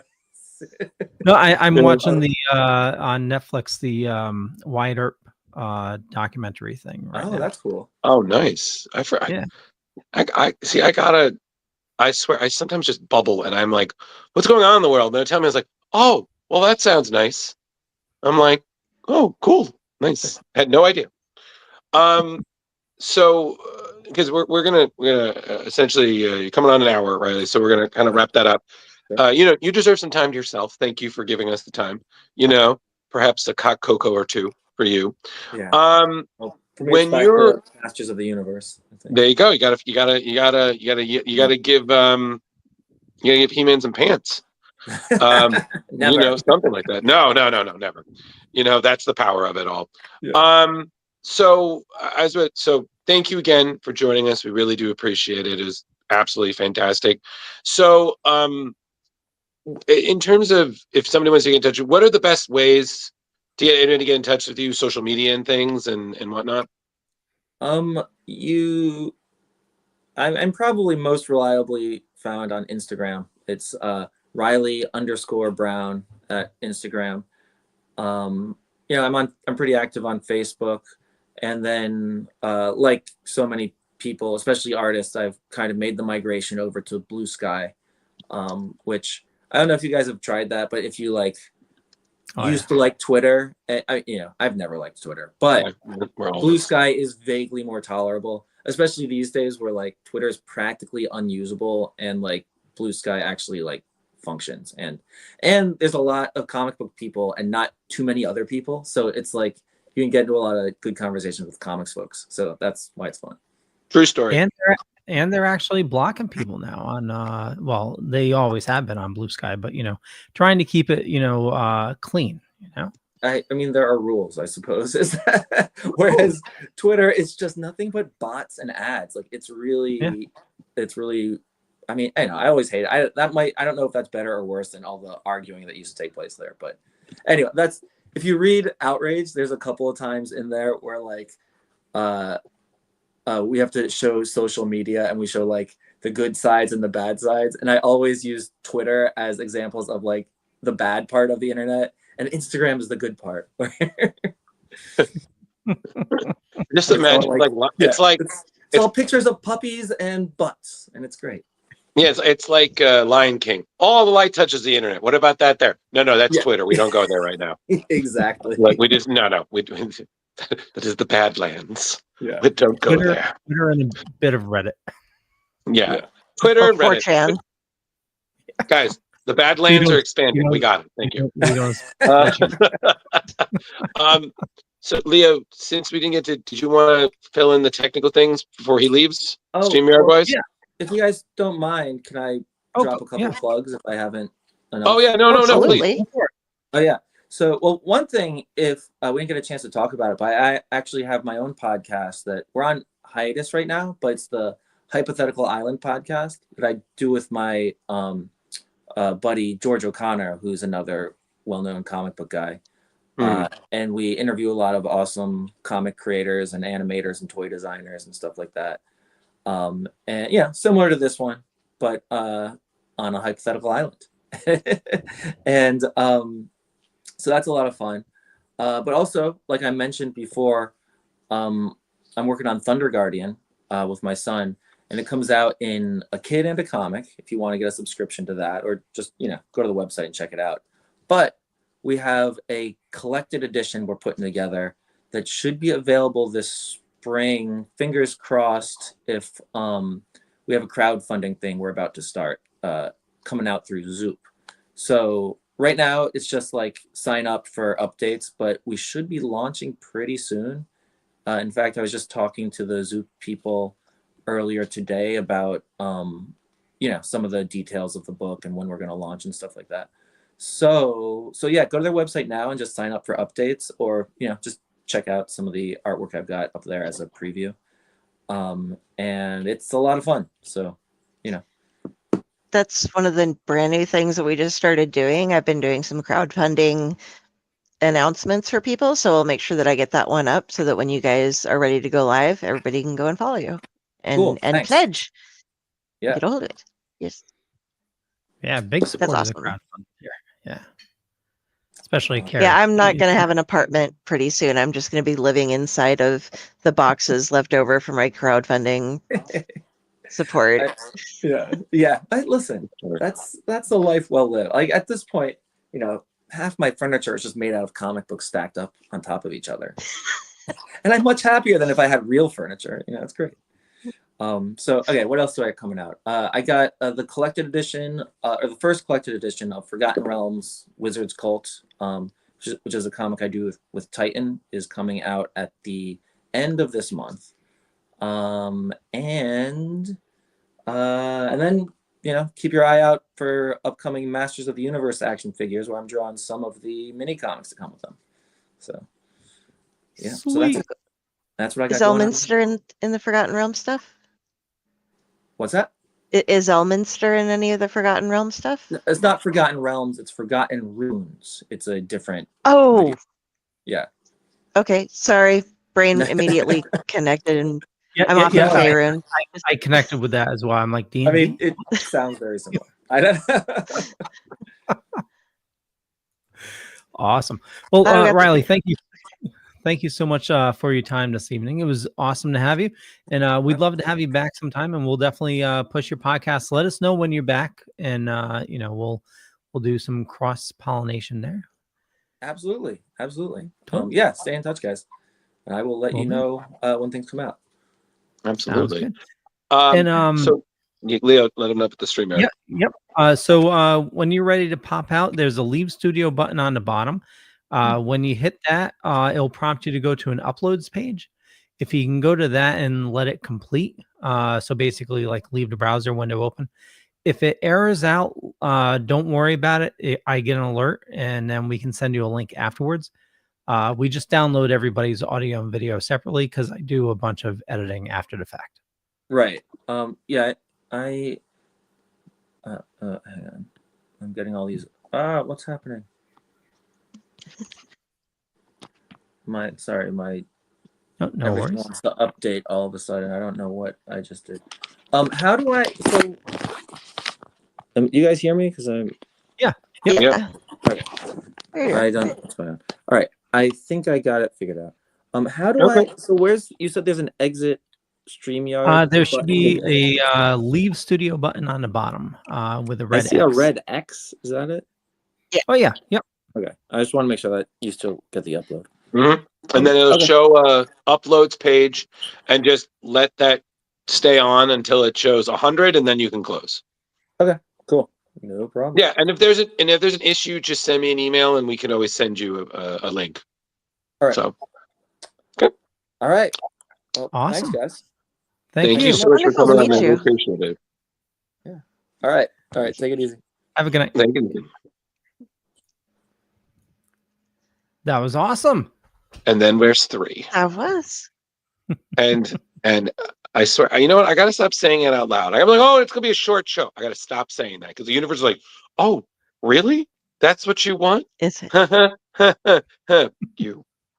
Well, when we All have right. awesome guests, you got to let the conversation flow. It's not a matter of conversation flow, Leo. Okay, it's that I need to remind myself we need to prepare for chaos. Yeah. Okay. Because I swear to God, literally the second you put up Variant Watch, that he shows up, I'm like, that is me. That's on me. I was too impatient. I'm blaming the squirrel. I'm sorry, Mr. Redtasker. I'm sorry. It was a joke, sir. It was a joke. Calm down. I've seen where you put the katanas. All right, so I think we should just jump into what we talked about. So, Carrie, did you want to? Oh, sure. Yeah, Yeah. So, Are we doing Variant Watch first, or are we doing the? Well, I thought we were going to do. Do you want to do Variant since you already started the banner? Do you want to get that done and then? No. Let's do the Kickstarter, and then we'll do Variant Watch. Okay, cool. And then I was we'll do just that. going to do I was going to do the unboxing. Oh, yeah, nice. Yeah, unboxing. This is what I'm super excited about. So this was my present to myself for being as awesome as I am to me. This year, Modern. oh my God.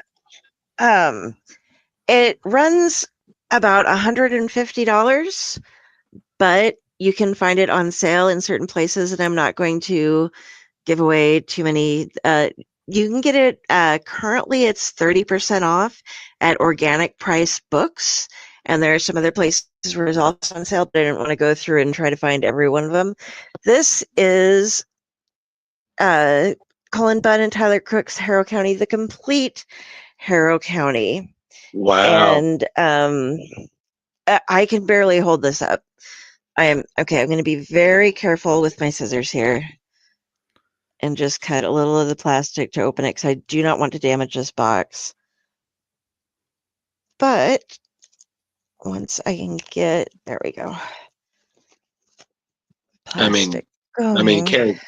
Carrie, God forbid Cullen and Tyler are both at a con that we're all at. You would be like, I know you'd be the first one there. Like, hi, so this.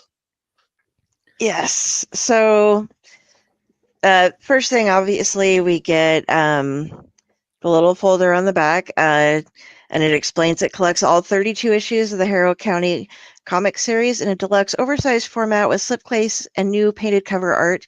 Includes every cover, pinup, sketchbook, and bonus features printed to date. Includes every Tales of Harrow County comic short in one place. There are, I know, essays and all sorts of things. Now, this box is really cool because this is the front of it, and it's the drawer. Oh, no. And when you open the drawer, No you way. get the Skin Boy's skin. Wow, Yes. that's super rad. Yes. Wow. So I'm going to move this over. And yeah, this is the book. And guys, look at this. That's how thick the glossy pages there. Mm-hmm. But this is how thick of a book this is. Oh, wow. Well, Holy crap. yeah. Okay, so I thought that was like a case and then there were like individual like books. Okay. No, it's one No, big it's book. all one book. Wow. Like, Yeah. like, Leo, trust would- me. I went through the same thing when I got my collection, my sturdy Calvin and Hobbes Treasury Edition. You know, like it's I think it's like 2 or 3 thick volumes, and I'm like, oh, my childhood is heavy. It has a nice black ribbon in it, so you can mark your place as you're going. Nice. The inside pages are nice. I'm trying to find all the.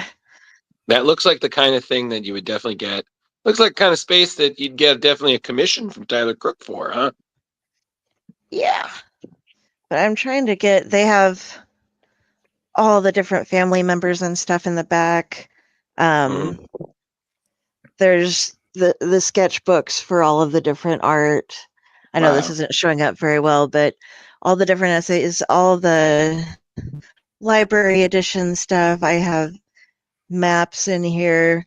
And some other artwork, like here's a Tyler Crook Hellboy. Oh, wow. That's amazing. Yeah. Don't know exactly what that's in the pinup sections. There's all the interview stuff. I know Crook has some, oh, right here. Mott does the illustrations for her own essays. Mm-hmm. And it has all of this, it has everything in it. It's so gorgeous, each section.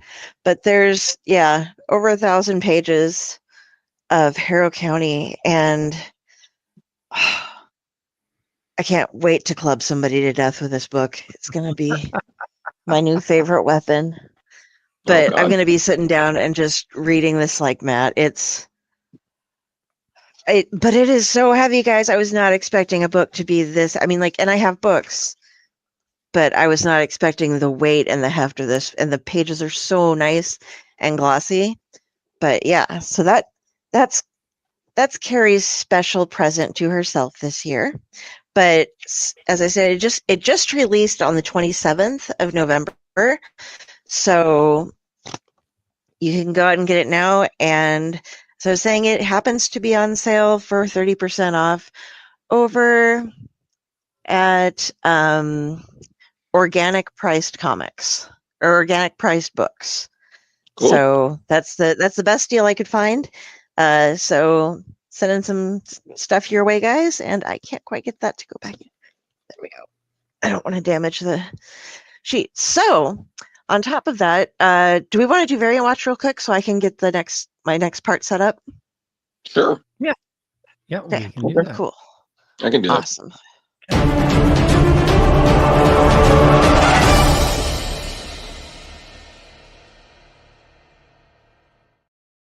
Take two. Hey, everybody. Welcome to Variant Watch. We've got very short stuff, so I'm going to do my best to go through this quickly, but still give it all its proper due. So, as we've seen, writer Gail Simone and artist David Marquez just concluded their first run of Uncanny X-Men, which introduced readers to 4 new mutants: Calico, Deathdream, Jitter, and Ransom. So with their design, backstories, and unique powers, these characters have been embraced by X fans and are destined to have a big impact on the X-Men's world, which is surprising considering how many mutants we've seen over the years. So celebrating their popularity, they're each going to be featured on solo covers by superstar artist Luciano Vecchio starting in February. So starting from Uncanny X-Men issue 10 to 13, each pieces are going to be Vecchio's hit cover format on the series, which we already saw with the adult cast. So each of these covers are going to be available as the Virgin variant covers. So, you know, if you like what you saw of this group that are dubbed the Outliers, definitely check that out. You can learn more about them in this week's Uncanny X-Men issue 6. And if you like what you see, hey, talk to your local LCS, put in a pre-order, and go for it. Nice. Yeah, the designs I like are great. last one. You would. And then the second story, we don't. And the second story is about a popular 90s artist coming back to put his spin on the new Iron Man. So Pulitzer Prize winning journalist Spencer Ackerman and acclaimed artist Julius Atta has Iron Man, where Tony Stark is rebuilding his armor after the entire inventory is mystically corrupted by Roxxon. So Tony is assembling a new suit, tinkering and upgrading it. So the team looked to legendary artist Whilce Portacio, who's known for his work on the character in the 90s. So he's been doing a bunch of the variants. So you're going to see his variant covers on Iron Man issues 3 to 5. So the first issue is the destruction there of Tony's Heroes Reborn armor, which was designed by Portacio and is used throughout his run. Then the next issue, you're going to see Tony working on his new and improved armor. And then in the last one, you're going to see the new suit powered up, ready to go. So colored by series colorist Alex Sinclair. So essentially, this is a highlight of Portacio's signature way of bringing the inner workings of Tony's technology and craftsmanship to the comic page. So the first issue, as in Iron Man issue 3, will be out December 25th. So you can see that cover. And then January and February, you can get the other 2 if you like what you're seeing. I mean, having met Whilce, I mean, his work is distinct and unparalleled. So it's a nice throwback to a current series. And honestly, it looks great. Awesome. Yep. So, but like I said, it's a short news week. Very much. So yeah. So that's pretty much it. So take it away, Carrie. Okay, guys, it is time to look for some creators and say, shut up and take our money and run. I'm going to bring up what I picked out for this week for 4 different crowdfunding operations going on. And let's see if I can get this to go up now. Hello. And are we up? There we are. Okay. So the first one that I have is on Zoop. It ends on December 20th. It is Joe St. Pierre's Sketchbook 2025, and it's a 52-page sketchbook by him. It like I said, ends on December 20th. He's already got it fully backed, but he does have some stretch goals where they will add 8 color pages to the 52-page book, depending on when they hit the goal. There are the rewards go from $25, or the initial ones, the primary rewards go from $25 up to $225, and you can basically get the regular sketchbook. You can get a sketch mark with a black and white remark and a sketchbook with a full color remark. You can also get a full color sample where he will do a black and white figure of your choice if you let him know which choice you'd like. Or you can get a set of all 8 of the comics that he has coming out for 20% off, and those comics you can also buy additionally as add-ons. It is the new Zodiacs. There are 6 different covers for that, as well as Bold Blood and the 25th anniversary edition of Megahertz that is a foil cover signed. So you can get all that as long as you order one of the primaries. You can get any of the add-ons, and yeah, it's already ready to go. As far as funding goes, still with 17 days left. So feel free to hop in there, get in on it while it's still hot, and hopefully you'll get the extra 8 pages added on that are going to be full color. And next, what we have going on from Garrett Gunn is Warcorn's Fistful of Rainbows, #1. Nice. Yeah, this one is also fully funded. It's actually about more than double fully funded, and it's going to end on December 19th. The cost for tiers here are from $5 to $150, which have the just PDF, 4 different covers. There's one that's a chromium cover, one that's metal. You can get a whole saddle package, which gives you all of them, and a Good, the Bad, and the Horny bonus variant that gives you yet another variant cover. There are also some stretch goals. You'll get stickers, magnets, and then enamel pins. Here are what the different covers are. Going through kind of faster. We don't need to spend too much time. It's not the final artwork there. But the thing that's fun here, okay, with the add-ons, you can get yourself caught up with everything that's been going on so far with Warcorns. But you can also get some coins, but you can get the different physical copies of stuff. What I find interesting are these Ultimate Edition collections. Yeah, I saw these. Okay, yeah. So for $99, and it's the first one is the Spidey #1 homage, and it comes with a Chromium Spider-Man #1 McFarlane homage variant and a verified grade card with a 1 in 10 chance of pulling a 3D metal chase version of the book. The other one is the Spidey 300 homage, and it's basically the same thing. You get a foil ASM 300 homage variant and verified grade card with a 1 in 10 chance of pulling a gold foil chase version of the book out.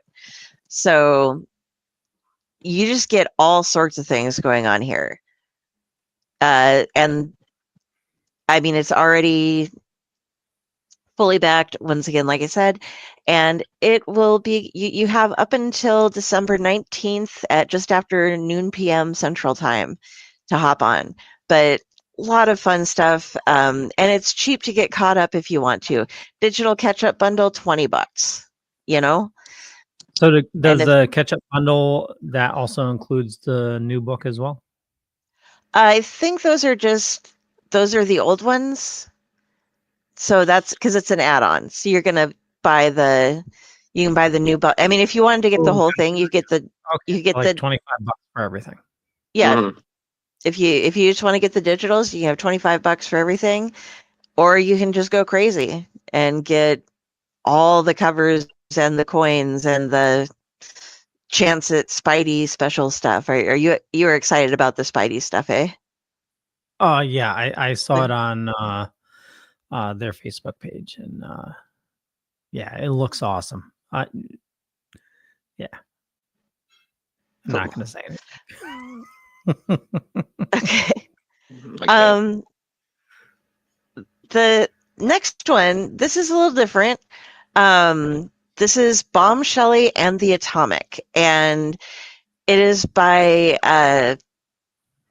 wrestlers Shelley Benson and John Avina, and it will be going until December 31st at 10 a.m. And the tiers range from between $5 to $150. And basically, this is a wrestling comic book origin story.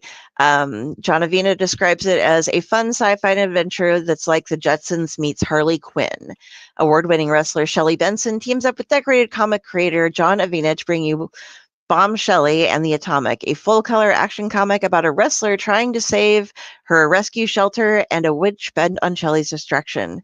Here you can get the digital for about $5. There are 3 different covers that are put out for variants that you can get, ranging in the up to about 15 or so. And then she also has 4 photo covers that get up to where they're running in about $50 or so, depending on which ones. But these are some of the photo covers, and they're rather smexy. You can get bundles, though, with everything put together.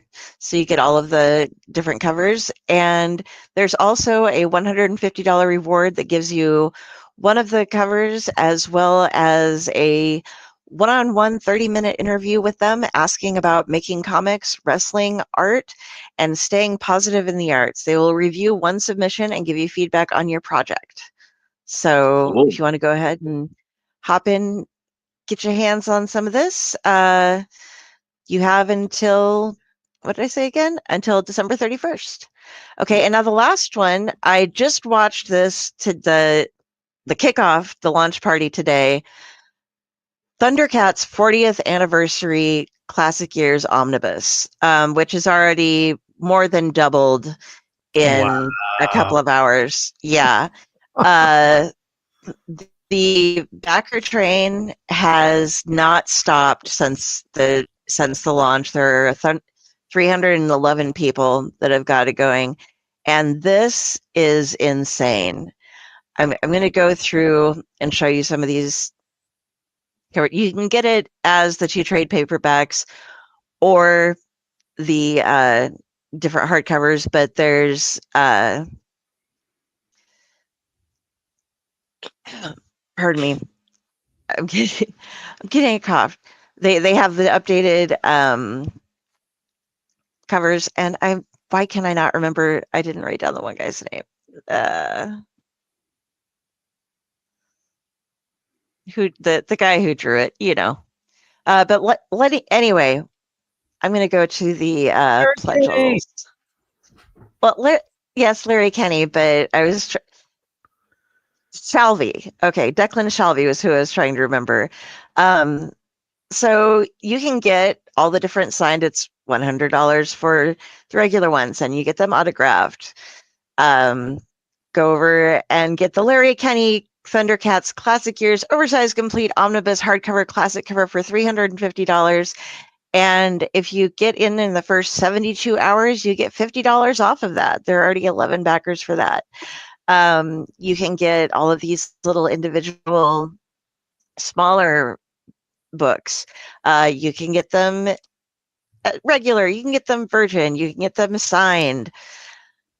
You can get metal covers, you can get foil covers, you can get all sorts of things. And if you're really, really, really that into it, there's little bundles and trade paperbacks, sketch covers. You can get Ken Heiser original comic book creation for $1,000. And if you are one of 6 people who can afford it, you can get an original comic art classic Thundercats cover book comic cover recreation by Brett Breeding for $3,500. Wow. So, yeah, I'm good. Yes. And the add-ons are pretty much all of the same things that were there, except for the $3,500 ones. But yeah, this story will be going on. There's another 33 days, and it keeps adding on the 10 minutes when it goes on the backer train. So hop on, be a part of this. It's going to be great. Last thing, we can take this down if you want to remove it while I get there. Thank you. But when I was watching them doing their launch party today, they did mention something that totally amused me. Apparently, on Free Comic Book Day, they're doing their first crossover with the Thundercats with the new Declan Shalvey writing, and it is going to be Thundercats and Powerpuff Girls. Okay. Interesting. And when they said that, I was just like, how does that work? But yeah. Okay, so no, I was gonna say I just looked. I didn't realize there was a current Thundercats run going on. Yeah, Declan's been writing it for just about a year now, and it looks like it's going to keep going. So, yeah. If you guys want to check out the launch, it was a half an hour little launch party. They just had a couple of the guys from Dynamite interviewing Larry Kenny and Declan Shalvey, and so you can watch that, learn a little bit about the comic, and get yourself inspired to go spend some money. There you go. If you're the Thundercats friend, yeah, there's a lot there. I loved Thundercats growing up when I was a kid, and when I first met Larry Kenny, and he did we interviewed him, and he did the Lion-O voice in front of me. I was like, "Holy crap, that's so cool!" Generally. Is that all of them, Carrie? Yeah, I only had 4. Oh, okay. Wow. Very nice. All right. I'm keeping it succinct. Very nicely done. So, Leo, I believe there's something else you wanted to. No, since we're running late, we'll pass on it. Okay, no problem. All right. Well, then, do you want to sign us off, bud? Or do I also want to talk about who's coming on next week? Ooh, who is coming on next week? Hey, everybody. Drew from Splash Pages. Thank you so much for sticking with us. We really appreciate it. Tune in next week, which is a big show. 2 things. One, the show will be on Monday the 9th, not Tuesday the 10th. We had some scheduling things and whatnot, but our guest who was able to accommodate that. Very excited because we will be having superstar writer Jason Aaron showing up. Yes, Jason Aaron, who's currently writing Teenage Mutant Ninja Turtles, Absolute Superman. His credits need really no more explanation, although there's quite a few. He's going to be coming on with us. Carrie is very excited as she had her 20-minute interview with him at Terrificon. We're all excited. There's so many questions we want to ask him. And we suggest you show up and you bring your questions because he'll answer them. He probably will. So awesome. Check us out. So next week, Jason Aaron. No, Aaron, don't do this. Don't do this. You've been good the whole time. Aaron. Yeah. Okay, cool. Carrie, again, you're not helping. So Leo, do you want to sign us off? Aaron. I love Key and Peele. Holy shit. I know you do, but so do I, but let's go. Okay. I want to thank everybody for watching this fine evening. For me. Sorry. That was a little bit too strong. Okay. So, you know how to find me. Just Google me, but I do a bunch of stuff. We do some awesome shows on the Dorkening Podcast Network, including this one. Head on over to thedorkening.com. You can learn more. Also check out a couple other shows I do. Comics Paradox with, that's Brandon Powers' show. And he does that with Justin, the Cooper. and myself, where we talk about everything like Elseworlds and what ifs and whatnot. And then we have the Dork Knight, which is, two people that absolutely love Batman, and then Brandon. So yeah, fun stuff. Carrie. Hey, everybody. You can find me at Carrie Sanders on Facebook and all of my links from there. Well, I guess not my Blue Sky one, but I will add that. You can find me every Tuesday and next Monday here on Splash Pages with these lovely gents. And you can also find me with the Owlite Network. I do shows usually Sunday and Monday with them. New season is coming up. So we'll be rearranging some of our shows there, see what we have on the plate based on who's available to do what. And I also write books and do things like that. So go to my thing, look at my Amazon page, look at my writer page, buy my books, read my stuff, and tell me if you like it or not. Awesome. That's all. Yeah. And I forgot to mention, go I'm to our turning YouTube. Oops. What was that? Oh, I'm also I started the drinking October and now it's December and Leo hasn't stopped yet. So I'm turning the boss man into an alcoholic, I think. But Nice I'm blaming going, it on Carrie. the squirrel because he's the one who needs it. So yeah. Well, It's fantastic. I already finished one bottle of rum, so I got to finish another one. And that root beer whiskey. Oh my God, we're never gonna. But I forgot to mention our YouTube page. We're trying to get to 1,000 subscribers before Christmas, so head on over there. Let us know what you like and what you don't like. But we're putting a bunch of content up there. So if you don't get a chance to watch the live shows, there's a lot of short episodes from that, and we're going to try to get some special content up there as well. So, Drew. Hello, I am Drew. It is true. So yes, everybody, thank you for joining us. We appreciate it. If you need to talk to me for whatever reason, yes, I'm still tired.